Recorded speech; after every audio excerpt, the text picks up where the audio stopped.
皆さんこんにちは。つつ旅のお時間です。今日は羽田空港のいつたみにいます。急に休みが作れたのでお盆に里帰りすることにしました。スケジュールに空白が生まれるとすぐ航空券を発見してしまう。これから新千歳に向かいます。でも今日の新千歳行きのフライトいつもとちょっと違うんです。それもラウンジに着いたらお話ししましょう。昨日 JAL からこんなメールが届きました。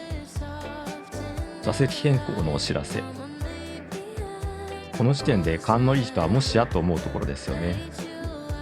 そうなんです。国際線使用機材への変更になりました。もともとは A350-900 だったのですが、入れ替わるのは777の 300ER。 退役が進むレア機材ですね。クラス J で予約してたんですが、急に国際線ビジネスクラスシートになりました。この機材のビジネスクラスはフルフラットになるシートですね。コロナの頃に787の国際線使用機材に乗ったことは結構あったけど、トリプルの 300ER での変更は初めて。しかも意外とみんな気づいてないのか空席がいっぱいありました。普通席プラス数千円でフルフラットシートを体験できる機会なのにね。でもさすがにファーストクラスは取れませんでした。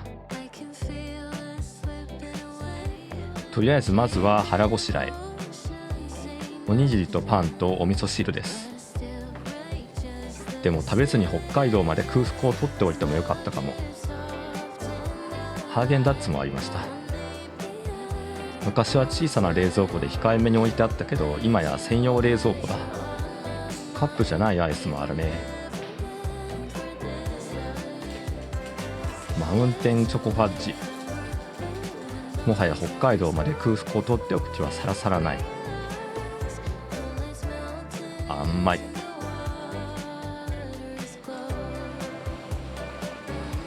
ではゲートに向かいましょう。JAL の 777-300ER は2年前にロンドンに行った時に乗った以来です。 A350-1000 への置き換えが決まっているし、もしかしたらこれが最後になるかもね。搭乗開始。またディズニーラッピング機と会いました。分岐は左へ。ファーストクラスの横を素通り。割れた人はラッキーでしたね。僕の今日のシートはこちら。札幌に行くにはオーバースペックな空間。空間が広すぎる。わずか1時間ちょっとのビジネスクラスフライトです。シュッとしててかっこいいよね。今日はこのシートの実力を半分も引き出せない気がします。機内 Wi-Fi の案内も当然だけど国際線仕様です。屋内線でも使えるのかな。隣のスポットにはディズニーラッピング機。随分とエンカウント率が高い気がします。飛行機が動き出しました。いい天気なので気持ちいいフライトになりそうな予感。離陸していきます。空も海もいい色だね。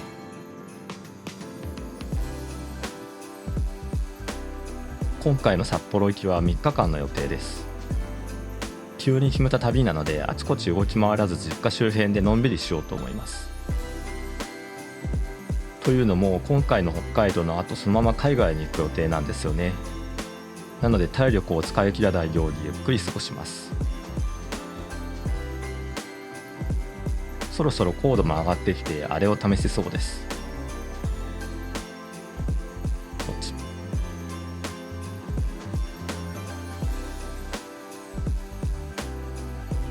フルフラットになりました。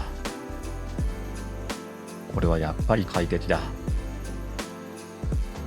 頭の位置が窓より低いところに来るので、いつもと違った角度で空が見えます。こんな感じ。こうやって空を眺めながら横になっていたら札幌に着くなんて贅沢すぎる。フルフラットを堪能して昼寝するか、寝ないで1秒も余すところなく体感するかが悩みどころ。飛行機は日本列島の上を北上しています。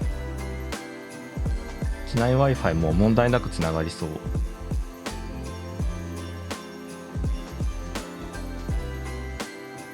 いけましたね。この国際線仕様機ってクラス J で乗るのは一番お得感があるけど、普通席でも十分に楽しいですよね。シートの感じも国内線とはちょっと違うし。でもいつかファーストクラスも引き当てたいですね。一応監視してる X のアカウントもあったりするし、自分でプログラムを書いてみるのもそんなに大変じゃなさそう。でもこの手の時間ができたら作っておきたい自分ツールは山積みなんですよね。ちょっと写真を編集してたりしたらもう1時間ぐらい経った。機内サービスはさすがに国内線仕様ですが、飲み物もいただきました。このシートは仕切りを上げるとかなり個室感が出ます。A350 ダッシュ線のビジネスも気になるけど、これでも十分快適だよね。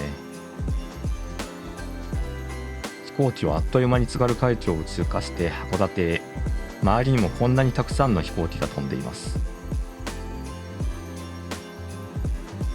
北海道が視界に入るともう本当に一瞬で着陸なんですよね。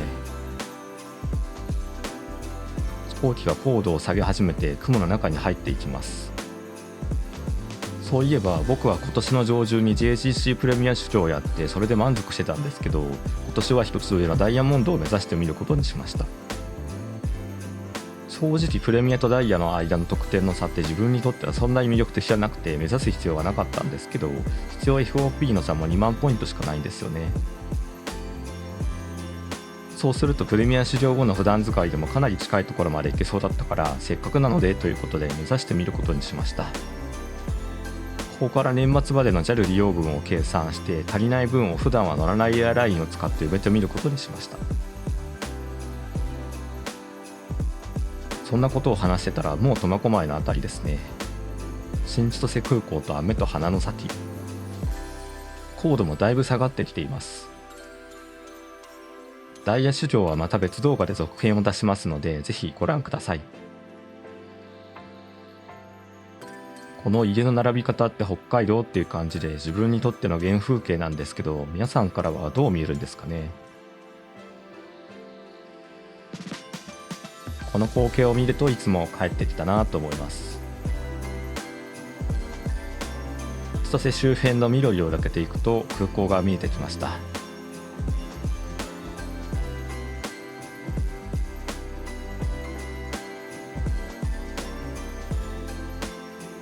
無事に新千歳空港に着陸しました。子供の頃の里帰りから何度となく使ってきた新千歳。飛行機の顔ぶれは変わってもやっぱりホーム空港です。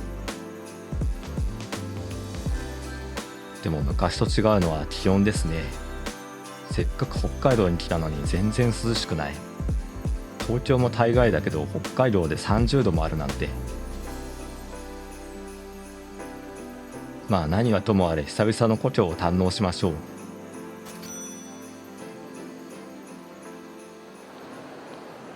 まずは空港で何か北海道っぽいものを食べましょう。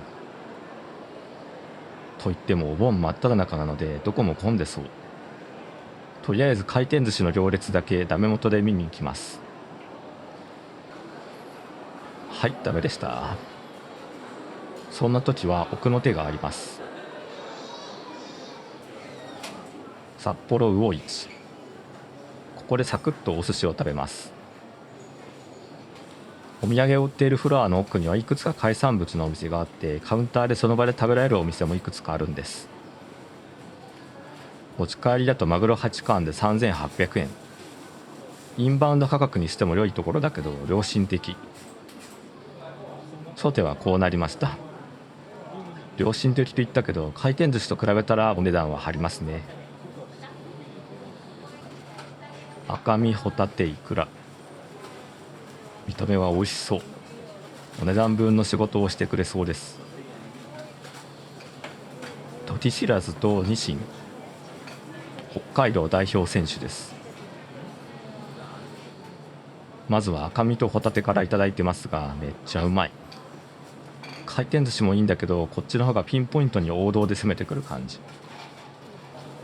延長戦で大トロやウニ選手にもやってきてもらいました。ウニも取れたてのものらしいです。ヒラメも綺麗な身ですね。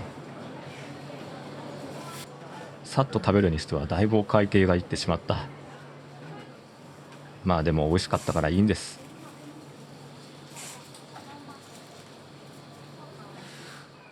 さてここからは車で移動。いつものカーシェアなんだけどシャトルバスを待っています。さて新千歳に帰ってきました。さっき見たアングルですが3日後です。一般人の里帰りなんて見どころもないのでラーメンでも見てください。こちらは芝川3層の味噌チャーシュー。ゆで卵が無料でついてきます。里帰りはやっぱりしておいてよかったですね。普段なかなか会えない人たちとちゃんと話をできてよかったです。家だけ使われて触れられてないこのラーメンも美味しかったです。さてこの後なんですが一度羽田に戻ります。でそのまま出国する予定。羽田で妻と合流するのでお土産を買っておきます。生ノースマン、後で一緒に食べよう。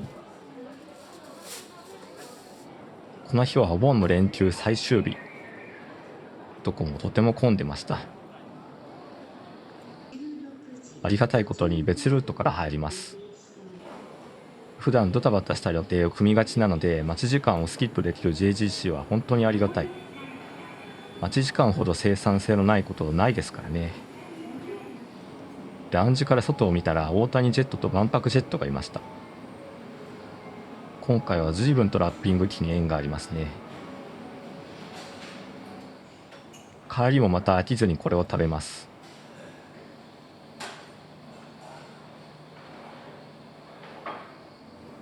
これから乗る羽田行きは20時前に到着予定。今度はそこから深夜便でまずはシンガポールまで向かう予定です。次は妻と2人旅。妻と2人で飛行機に乗るのって子供が生まれてから初めてかもしれない。さて帰りのフライトですが少しだけ出発遅れの予定。帰りは普通の国内線機材です。歩くヘッド席なんだけど通路側なので景色はあんまり撮れず。でもその中で唯一撮れたのがこの燃えるような雲。10型のフライトならではだね。機内も赤く染まっていました。さて羽田空港に到着です。次は国際線なのでサンタミに移動しましょう。連絡バスがあるからこれを使えばいいね。あっちみたいなので向かいましょう。今ちょうど目の前でドアが閉まりました。またすぐに次のバスが来るみたい。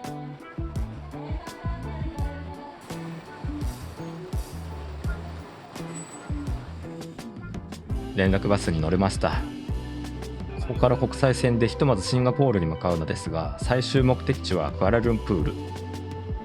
シンガポール航空を使ってチャンギトランジットで向かいます。